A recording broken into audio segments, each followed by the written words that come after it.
are reporting a very steep decline in cases. And that's despite the fact that we have the #1 testing program anywhere in the world. We're up to almost 70 million tests, far beyond any other country. This week, cases nationwide have declined by 6%. The test positivity rate has fallen to just 6.5%, a 71% reduction from April and a 15% reduction from mid-July. That's a big reduction. The hospitalization rate for the virus has been reduced by half since April, and I urge everyone to apply common sense mitigation. We know that, and we are all doing that, and I want to thank the American people for really doing such a great job. The United States has now administered over 70 million tests, more than all of the European Union combined. If you combine all of Europe, it's less than what we do. Millions of point-of-care tests are processed in less than 24 hours and many in under 15 minutes. Nearly 80% of all commercial lab test results are now returned within 3 days. So we've gotten that number down from about 8 days to 3 days. And that's only in the longer-term lab cases. But we have many 15-minute tests. We have some 5-minute tests. The turnaround time for federal surge testing sites is just 2 days. So when you send them out, despite the fact that you have a delivery time, which you can't do anything about, it's all the way down to 2 days. It's a very substantial reduction. Great job by the people that do it. We are focused on aggressively shielding the highest risk individuals. Those living in nursing homes and long-term care facilities are less than 1% of the U.S. population, but account for nearly half of all fatalities. That's an incredible thing. So it's 1% of the U.S. population, but they account for nearly half of the fatalities from the China virus. That's why we have rushed nursing home funding, protective gear, and rapid testing equipment, and we will announce additional measures to protect nursing home residents. In the coming days, we've worked very hard with nursing home companies and also with the governors, 50 governors all around the United States, and we have developed a very good relationship with most of the governors, and I think for the most part they're doing a really good job. They're focused very heavily on nursing homes, and when they need equipment that they can't get, remember they're supposed to get it, but when they can't get, we have tremendous amounts of equipment in stock. Thanks to my administration's decisive action to save American jobs, we're currently witnessing the fastest economic recovery in American history. And that's because the foundation that we set previously, before the virus came and hit our shore, the foundation was so strong. We had such a strong foundation that we're recovering much faster than anybody anticipated. It turns out that it will be a very, very strong V, and you'll see that in just a second. So retail spending has fully recovered and is now at an all-time high. That's not all-time for this month or last month. That's at an all-time high, and you see that with the chart. This was previous to the plague, I call it, the plague coming into our land and really affected 188. We're dealing with 188 countries. And if you see, we've not only recovered, but we're at a much higher level than we were even then. That's an incredible number that nobody thought would even be possible. So we're currently witnessing the fastest economic recovery in American history. That's an amazing statement.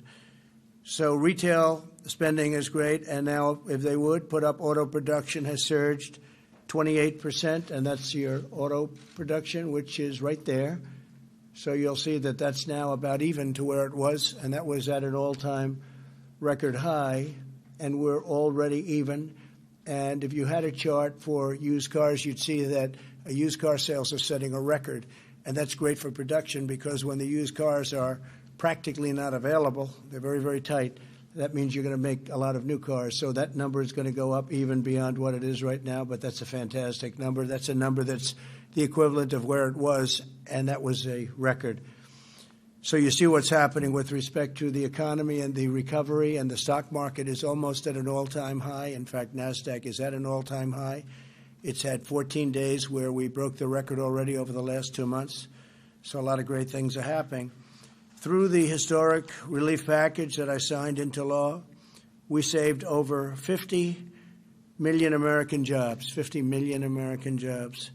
And the unemployment rate is rapidly going down. You see that. You've seen that. And I think you'll see it over the next 2 months. And you'll have a good report even prior to the election. You're going to have a very good report. I think you're going to have an incredible GDP. You're going to have a tremendous report on business. And a lot of it's going to be released, which is very fortunate, prior to the election. I think the Democrats are going out of their way to try and do whatever they can to stop these kind of numbers. They don't like these kind of numbers because they think it'll hurt them in the election. I think we all have to pull together, and we have to do the right job, and we have to do what's good for the American people.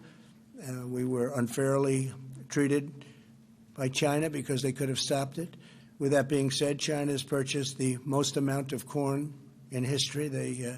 Last week they purchased the 2 largest days in the history of corn purchase, and a massive amount of soybeans, also cattle. So China's been buying a lot of things, and they're doing that to keep me happy. But they're dreaming about Joe Biden. They would love to have that happen, but I don't think that's going to happen. They are dreaming about him, and so is Iran dreaming about Joe, and so are numerous other countries. They dream about it because if that happens, they'll own the United States. And China, I can tell you specifically, will own the United States. Can't let that happen. If you remember, China had the worst year they've had in 67 years prior to the plague coming to our shores. And we are now starting to do really well. We're going to have a very good third quarter, maybe a great third quarter. And we're going to have an incredible next year unless somebody comes up and quadruples taxes, which is what they're talking about doing, and also regulations. We've done more in terms of cutting regulations than any administration in history by far, whether it was 4 years or 8 years, or in one case more than 8 years. We have, in less than 4 years, done more regulation cutting by far. And we're doing more as we go. Some of it's statutory. You can only do it at a certain pace. You have to wait 90 days. You have to wait 120 days before you can take the next step. We have tremendous regulation cutting coming. With that being said, we're going to have certain regulations to protect the environment and also safety. Small business optimism has come surging back. In June, it was higher than any month under the previous administration. Think of that. So small business optimism was higher than any month under the previous administration, and that is while we're going through a pandemic, a worldwide pandemic. You have a number like that. And when you see the numbers that we quoted just now as to what's happening with cases and all of the other hospitalization rates, a lot of tremendous things are happening. Industrial production is increasing at the fastest rate ever recorded. I mean, think of these numbers. I mean, how does that happen? Industrial production is increasing at the fastest rate on record, which is ever recorded. Consumer spending is expected to grow at an astronomical rate this quarter. So we don't have the number yet, but it looks like it's going to be at an astronomical rate. I want to say that I want college football to come back. These are strong, healthy, incredible people. These are people that want to play football very badly. A great talent quarterback, Trevor Lawrence, called me on 2 days ago. I spoke to him a couple of times. He said, "Sir, I want to just tell you we want it back. We want to play." And he's an incredible quarterback, as you know, from an incredible school, Clemson. And he's going to have a very good future in the NFL. He's got everything. He's got height, accuracy, a strong arm, and he's fast. Other than that, I guess he's got some problems. But he's got the whole package. I watched him last year running, and he was faster than the backs that we're guarding. I think he's going to be great. But he's just a great young man. I talked to him actually for a long time. They want to play football. And he made the statement that he feels he's safer on the field. He's safer on the field than he is outside of the field. He feels very safe. And if you look, the SEC, the Big 12, and the ACC are back. They want to come back, and I think they're coming back. The Big 10, the Pac-12 are not, and I wish they would come back. And, I just want to say, sort of sad, because I've been fighting for football to come back. We're trying to help the NFL as long as they stand for our national anthem, as long as they honor our flag and our country. If they start kneeling, I'm not going to be helping them much. They might come back, but I won't be watching. Neither will a lot of other people. I think what the NBA did was atrocious. I thought it was disgraceful the way they kneeled. And their ratings are reflective of that. But I think football has to get smart. That's the NFL. Let's see what happens. But if they do it, they learned their lesson, I thought, 2 years ago when people started not watching and when people really weren't going to the game so much. A lot of empty seats all of a sudden. So they're going to learn that lesson again if they don't wise up. But I just want to say, so Trevor Lawrence, great. And some of the great people, SEC, Big 12, ACC, I want to thank them and I want to congratulate them for coming back. I want to also mention that CNN had a story that will they blame Trump for football in the swing states? What a dishonest story that is. Will they blame me? I'm the one that's pushing them to come back. So they want to try and blame me. So them, and I guess the New York Times reported one person. It was one person in the story. One person said maybe it's Trump's fault. And I'm the one pushing them back. So I'd like to see college football come back. I'd like to see them come back proud and strong. I was very impressed by Trevor. I was very impressed by other people that called me. Players called me. Coaches called me. Coach O, you want a coach who's central casting for a movie? If you're doing a movie, you have to put Coach O as the head because this guy is central casting. But when you have guys like Nick Saban and others calling for it to come back, they want it to come back. And these are great athletes. These are not people that seem to be at all susceptible to this horrible disease. And they want to play football. And we have great testing, so you'll be able to test. And when CNN and the New York Times quoted one person. And I'm the one pushing, so we'll get it straight. I'm the one pushing for football to come back. I think if I wasn't pushing, you wouldn't have anything happening. So with that, we'll take a few questions. Steve, please. Thank you. The U.S. effort to extend the Iran arms embargo at the UN Security Council fell apart yesterday. When will you trigger a snapback of sanctions on Iran? Well, we knew what the vote was going to be, but we'll be doing a snapback. You'll be watching it next week. Yeah, you'll be watching it next week. And if I could follow up, President Putin wants to hold a video summit on this subject. He is. Are you wanting to do that? Probably not. No, I think we want to wait till after the election. Look, Iran wants me to lose so badly because if they do, Iran is a whole different ballgame right now. They haven't been sponsoring terror because they don't have very much money to sponsor terror, and they know we just captured 4 Iranian ships, as you know, and we brought them into Houston. They were going to Venezuela. They're not supposed to be doing that. Iran would love to have me defeated. If I win, which I hope to win, how can you not when you see numbers like this, both on the virus and on the economy? I mean, we should win. We should all be keep this incredible thing going. And I built it once, and I'll build it again. I've already I think the hardest part is done in terms of the economy, and that's with or without additional funds from Nancy Pelosi. They should have put the things in, whether you call it the CARE Act or Phase 1, Phase 2, Phase 3, but they didn't do that. They put it at the end, things that they're asking for that have nothing to do with Corona, that have everything to do with radical left politics. Mr. President, this week more than 40 states received letters from your postal service saying that those ballots for November 3rd might not make it in time. As president, isn't it your responsibility, since this is your postal service, to meet this critical need? Well, we have a man in there for 2 months. He's a very talented man. He's a brilliant business person. He's done great. He's a very nice man also. And he is working very hard.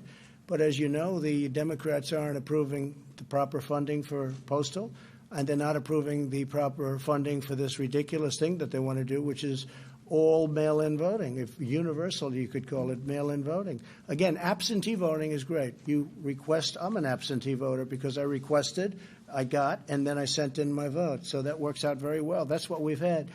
But now they want to send in millions and millions of ballots.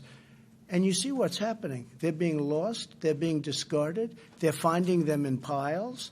It's going to be a catastrophe. So, and this is beyond the post office. But Louis DeJoy is working very hard. The post office has for decades lost billions and billions of dollars. I read numbers today that are unthinkable. And what they want to do now is hit the post office with millions of ballots from certain states. And if you look at what happened in New York and Virginia and various other places, it's a catastrophe. They're losing 20% of the votes. Nobody knows what's happening.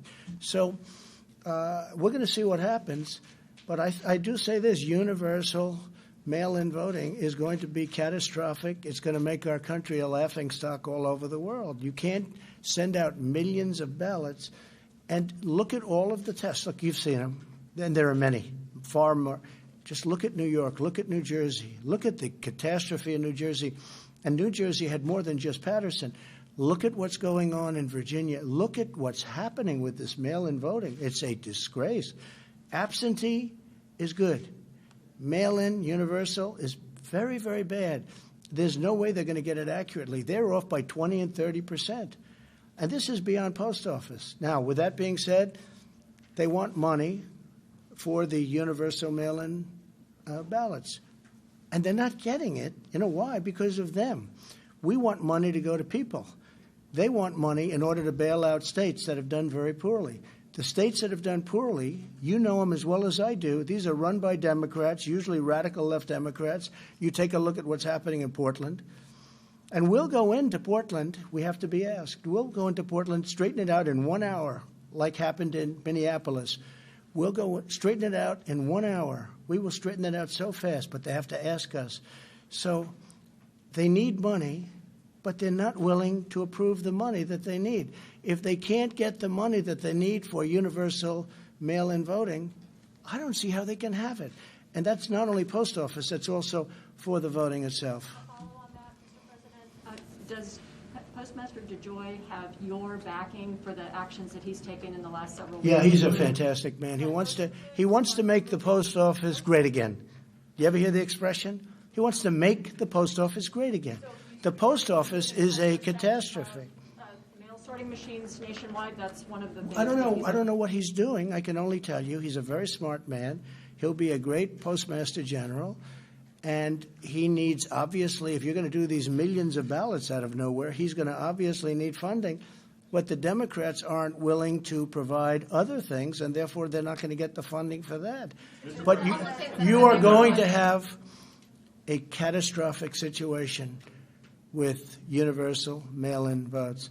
And on top of it, the Democrats aren't willing to give the people the money and the post office the money. Mr. President, you said a catastrophic situation is going to happen, but what are you doing to ensure that that doesn't happen? Because wouldn't these problems raise questions about the election results if you win? Well, the problem with the mail-in voting, number one, you're never going to know when the election's over, okay? I mean, they called the election in New York for Carolyn Maloney. They shouldn't have done that. I think you should redo that election. And you know the opponent is screaming. They can't believe it. Ballots are lost. Ballots are defrauded. It's a total mess. And they called it for her. The reason is because I've been using it as a case. I've been using it as a case. So, look, we are going to have an election that takes place on a beautiful day, November 3rd. And usually at the end of the evening, they say, Donald Trump has won the election. Donald Trump is your new president. Whatever they say, you know what? You're not going to know this, possibly, if you really did it right, for months or for years.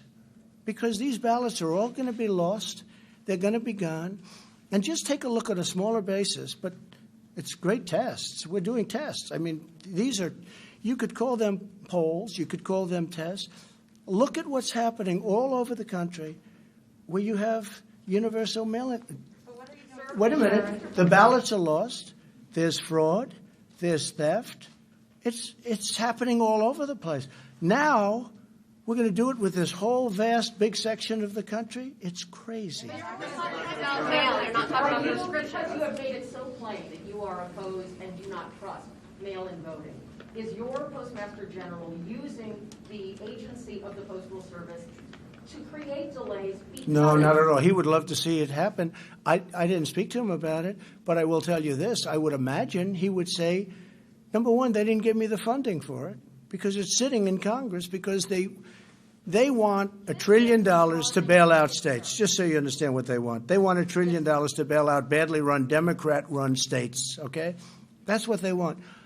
they're not giving the money to the post office. They have to give the money to the post The office. steps the Postmaster General is taking are creating some delays now. No, the steps he's creating, yeah. Are you trying to discourage? No, not at all. The steps that he's taken are trying to stop the tremendous losses that have taken place for many, many years. He's trying to streamline the post office and make it great again, 80 okay? days before an election, sir? Is Well, this the wait right a minute. time? You just threw. Look, I just read last night that now New Jersey's going to try the universal mail-in voting. Well, they didn't know this. So now all of a sudden New Jersey is going to be hit with millions of ballots to be sent out. They didn't know anything about this. So how does a post office, how does a postal service that doesn't know about it, now all of a sudden New Jersey's supposed to take out and millions of ballots are going to be sent all over New Jersey? And if you look at some of the things they say, like take the state of Nevada, take that little scam that's going on over there with the clubhouse politician governor. Take that, where the votes don't even have to be in till they get counted 7 days after November 3rd. That means if Nevada's a very important state, I think we have a great chance of winning that state. If the votes don't have to be in for 7 and they're not counting the votes 7 days later, that means how are they going to predict a winner on November 3rd? Mr. President, the Inspector It's General- not Whether just an a election. ballot was automatically sent to somebody, or if... No, absentee is okay. Okay, but once a ballot gets into the mail, it doesn't matter. The workers have to sort it. So the bottom line is there must be more resources for post offices across But the country. Democrats are not approving the resources. You're right. There has to be more resources. I agree. Because all of a sudden the post office is tripling up in size. The problem is the Democrats are not approving the funds necessary. It's in there. Now they have $25 billion. I've seen $15 billion. I've seen a lot of money.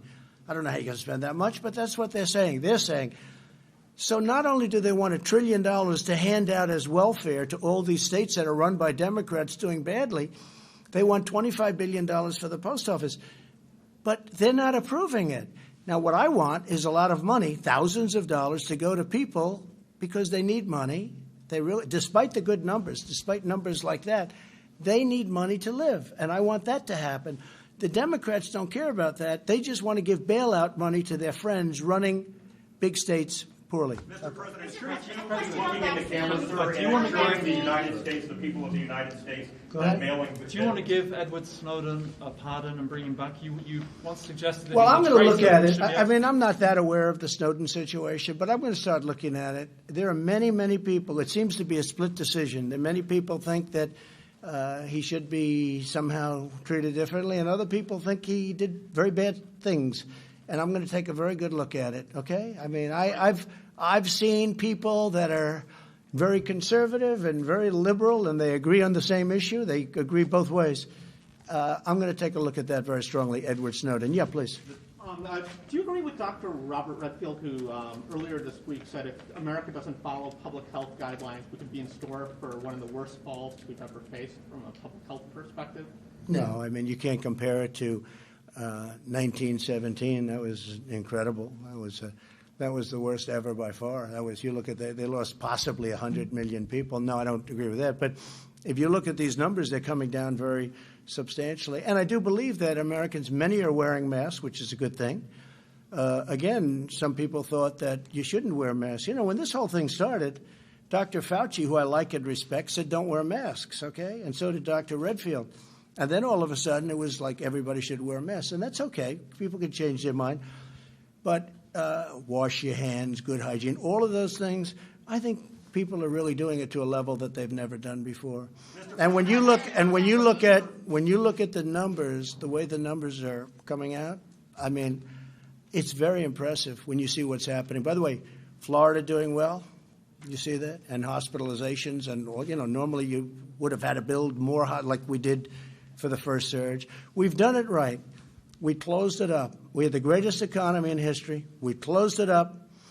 We understand the disease now. Nobody knew what was hitting us, right? Nobody knew that old people would be very, very susceptible, especially if they have heart and diabetes problems and other problems, that old people would be very susceptible and young people would be extremely good with it. If you look at the percentages, they're a tiny percentage that have problems, especially the big problem. So, no, I think that we're doing very well. We're on our way, and we're also opening up our economy, and our economy is going to set records. And if stupid people aren't elected next year, we're going to have one of the greatest years that we've ever had. Mr. President, I have a quick question for you. Jennifer, go ahead, please. Thank you, Mr. President. You've already taken action on TikTok and WeChat. Yeah. Which other Chinese tech companies are you looking at banning from operating in the United States? Well, the big thing is Huawei, right? Huawei's not here, and Huawei I'm not allowing. And I've told European countries and others, Australia has been fantastic as an example, but Huawei's not coming here. And we told certain countries that we're thinking about Huawei, that's okay, you can use them, but we're not going to be sharing intelligence, and they've all backed away. You look at the UK, it looked like they were going that way, and now they've backed out. Scotland Yard. Are there other particular companies? There are well, yeah, we're looking at other things. Yes, we are. Mr. President, you say that you want the mail to be processed as quickly as it can, but why is your Postal Service dismantling these mail sorting machines across the country at this time? Well, you'll have to ask him. I know this. He's a very efficient operator, a very good operator. But again, he needs money to operate if you're going to hit him with millions of ballots. And if you ask him, he will tell you, and he'll tell you very nicely, you have the money, it's sitting there, it's ready to go. The Democrats don't want to approve it. But I want money for other things, too. I want money to go to people so they can live very nicely, because China caused the problem. They didn't. Let's talk about people on the campaign. Will you say now that Kamala Harris is eligible to run and be vice president or president based on being born in Oakland, California? So I have nothing to do with that. I read something about it, and I will say that he is a brilliant lawyer, that I guess he wrote an article about it. So I know nothing about it, but it's not something that bothers me. But, sir, when you do that, it creates... Why do you say that? I just don't know about it, but it's not something that we will be pursuing. Let me put it differently. Let me put it differently. Don't tell me what I know. Let me put it differently. To me, it doesn't bother me at all. I don't know about it. I read one quick article. The lawyer happens to be a brilliant lawyer, as you probably know. He wrote an article saying there could be a problem. It's not something that I'm going to be pursuing. Is she eligible, sir? I just told you. I have not gone into it in great detail. If she's got a problem, you would have thought that she would have been vetted. You would have thought that she would have been vetted by Sleepy Joe. Yeah, go ahead. Mr. President, sir, I just want to ask you, after 3 weeks of absolutely no deal, you have been ragging on Democrats constantly. Why not come to the table personally and sit with them? I mean, I know that Speaker Pelosi and Minority Leader Schumer were in the Oval Office in December 2018. That did not go so well. Everybody in the world saw that. Why not invite them? If they don't want to come, that's on them. So I think we've done very well. We've had 3 phases. We're into phase 4. We've gotten everything we wanted, and we've also gotten a great economy. All you have to do is take a look at these charts. Our economy is doing good. But we want different things in them. I want money for the people. They want money to bail out Democrat governors and Democrat mayors. Listen to me. My people are doing very good, and my people call me. They're in the office. They call me when it's right. Nobody knows the deal better than I do. When it's right, I'll meet. But right now, it's not right. They want $1 trillion to bail out badly run states. They're Democrat. They're Democrat states. Will something happen? Possibly. But I want to tell you, the country is doing very well right now. We can live very happily with it, without it. But I'd like to do it because I want to give money to the people. I want to put money into the people's hands. They want to put money into politicians' hands so that the politicians don't look stupid. Okay. Steve, please. You've had some differences with your Defense Secretary, Mark Esper. Do you have confidence in his leadership there? Mark Jesper? Did you call him Jesper? Oh, okay. Some people call him Jesper. No, I get along with him.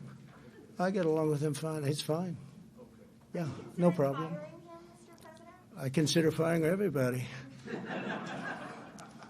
At some point, that's what happens. Jennifer, do you have something, Jennifer? You're working so hard. Do you think that there will be anyone else who leaves your cabinet after the election, sir?